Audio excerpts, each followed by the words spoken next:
2 years ago, I binned the original shocks on my Super Meteor 650.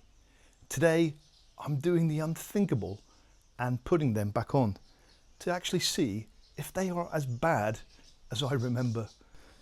Head to head against my Hagon setup, and then we're going to try this new CNC lowering kit to actually see if we can actually make the original stocks lower and more comfortable on a budget. 3 different setups, 1 bike and lots of ground clearance to lose. Let's see which one wins.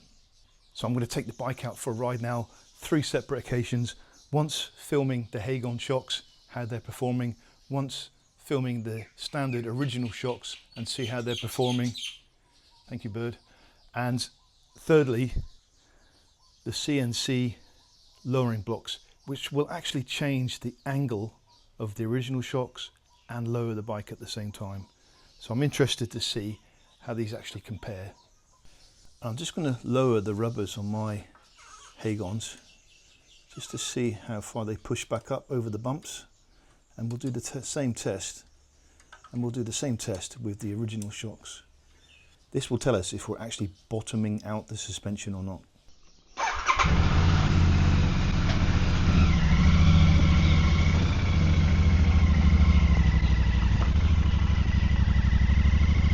I don't want to go too far today, so I'm just going to go up and down my bumpy lane here. And as you can see, those shocks are working overtime. They're going up and down as much as a piston does half the time. So it's surprising how much work your suspension does, to be honest. And I definitely am glad that I upgraded them.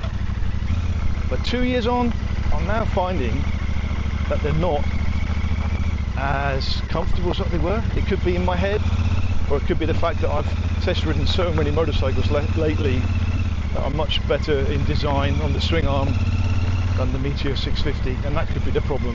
Here's a big one. How was that looking?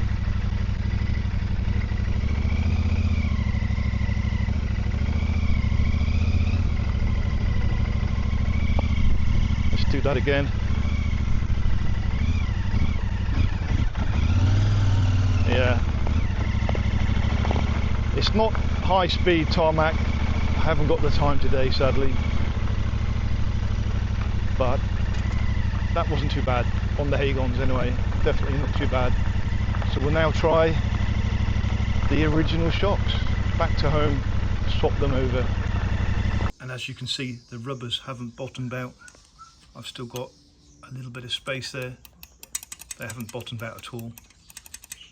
It's when the suspension units bottom out, it's when this suddenly hits, that's when you get the back pain. And I found that all the time with the original shocks. And I can't believe I'm going to put these back on my bike, to be honest, but here we go, just for an experiment really.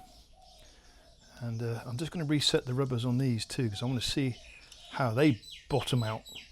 So you can see that I've reset that now, and now we're going to put these back on the bike.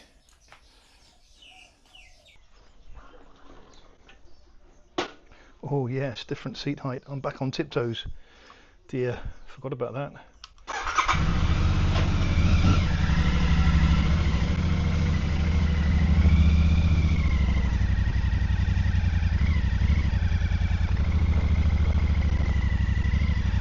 Right, straight away, very stiff suspension. You can feel it straight away.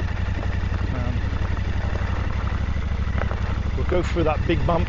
It'll be interesting to see if it's bouncing up and down as much as the Hagons were. It just feels a stiffer ride altogether. Very stiff. No bounce involved. Here's the big one. Here it is. Ooh, ooh, ooh, ooh, ooh, ooh, yeah. I'm going to stop right there and see where that rubber is, because I really felt that. I really felt that as a hard judder in my spine. Oh Yeah, look, it's just pushed its way up, all the way up. So that's gone incredibly dark. I hope you can see it. We're in for a thunderstorm. But there's the CNC blocks. They're going to fit there like that.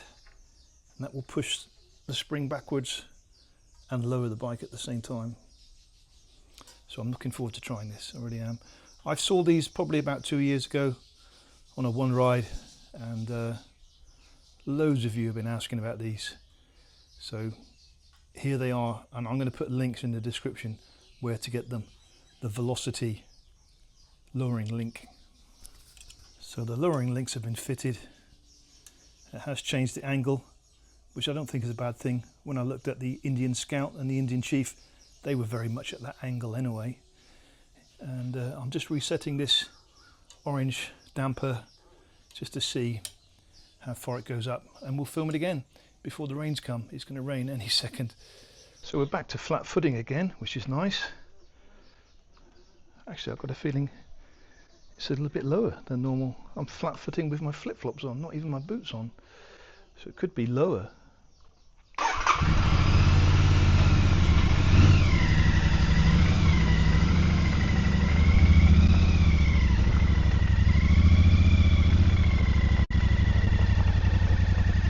Okay, back to our bumpy lane.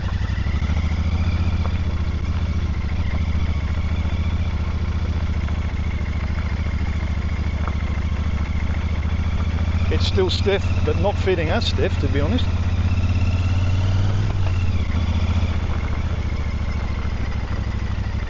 It's certainly improved it. People have said to me it does make it a better ride with these links as well on standard shocks. And I'd never really took any notice of it. It's certainly feeling a little bit better. I don't know how that's looking on camera. Here comes our big one. Oh, oh, oh. Noticeable, but not as bad. We're going to go through them again.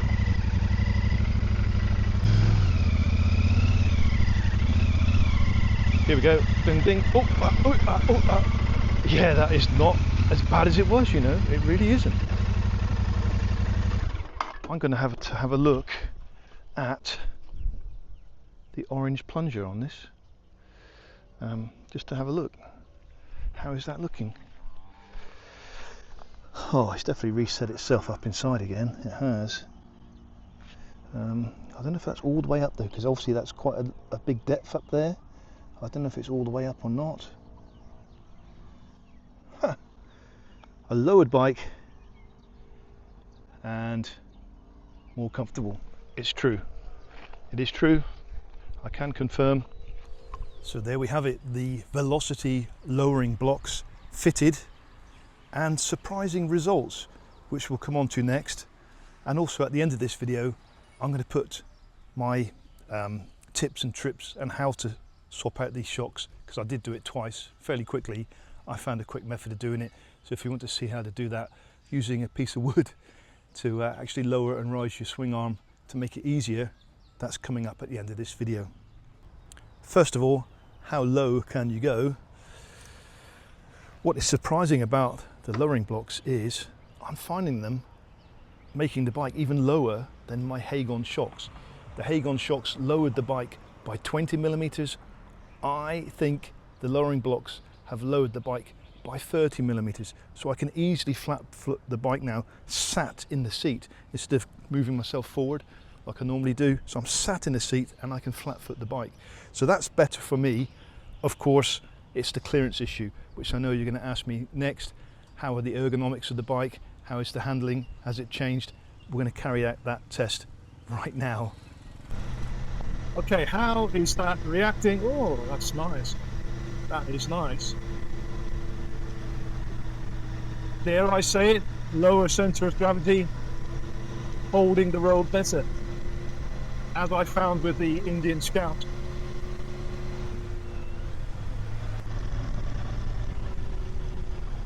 It's just gluing to the road. Low center of gravity now. I can turn just while leaning. Oh.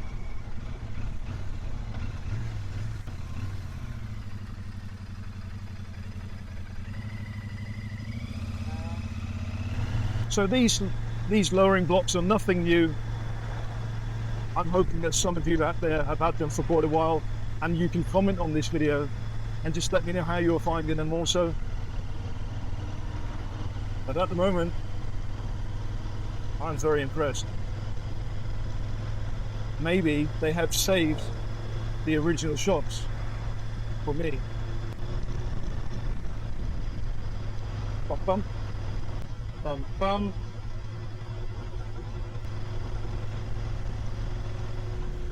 Wow. Who would have believed the angle of dangle is so important?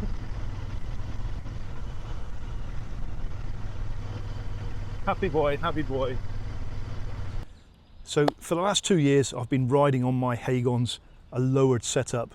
I have had no issues with ergonomics or ground clearance or anything like that. I actually noticed no difference between the transition. I am going to keep these lowering blocks on my bike now so I can give them a thorough test. And again, I'm not noticing anything different. Apart from, funnily enough, I did say that I did find my Hagons not as comfortable as what they were. They are 2 years old now, and what I'm noticing is that the damping isn't working as well as it was. So on that bumpy lane, they were better for sure. But on the metal road, on the tarmac road, I'm finding the blocks are giving me less bounce on the road and are still absorbing those shocks a lot better than the standard shocks. I think the only disadvantage of lowering the Super Meteor 650 is not being able to use the centre stand. It makes it virtually impossible. No, I can't do it. But there is a solution, a simple solution. We're going to use a block of wood. We're going to put it behind the rear tyre. We're going to run the rear tyre over the block of wood. And then we should be able to use the centre stand, no problem. Ta-da! So maybe you do have to carry a block of wood with you, or you just keep that at home in your workshop. Centre stand, no issue at all. And now for the results. Of course, the worst shocks are the standard shocks. Couldn't bear them, couldn't wait to get rid of them off my bike, which is why I fitted the Hagons, and they really improved my ride quality, 3 times fold. And I never had that bottoming out issue anymore with these shocks, and that saved that sudden jolt in my spine. So for that reason, £260 worth, great value really for a complete suspension unit. However, if you live in a foreign country outside of England, sometimes the import tax can be a killer for you. These aluminium blocks are the cheaper solution, $80 US, £60.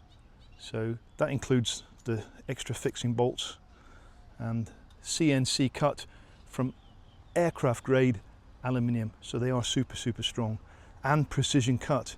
They are fit in by the micromillimeter. So they're well designed actually.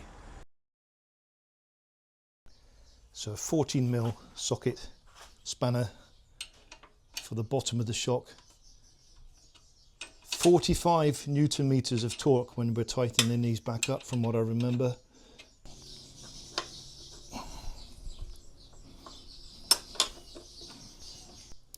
This one's got a nut on the other side, the bottom one doesn't. You can just undo that one, pull it straight out.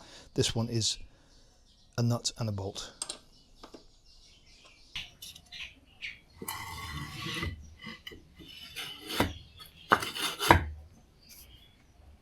We don't want to lower the rear swing arm, because if we do, the nut and the bolts, we're going to scratch our lovely chrome exhaust. So we've got that piece of wood under just to stop the wheel from dropping, and because I'm going to put longer shocks on it, then I can just pull that piece of wood back slowly and it will lower the wheel to put these longer shocks back in. I can't pull that bolt out, but what I have to do is just slightly bounce on the piece of wood and then it pulls out lovely, easy. It's just releasing that little bit of tension off the bolt.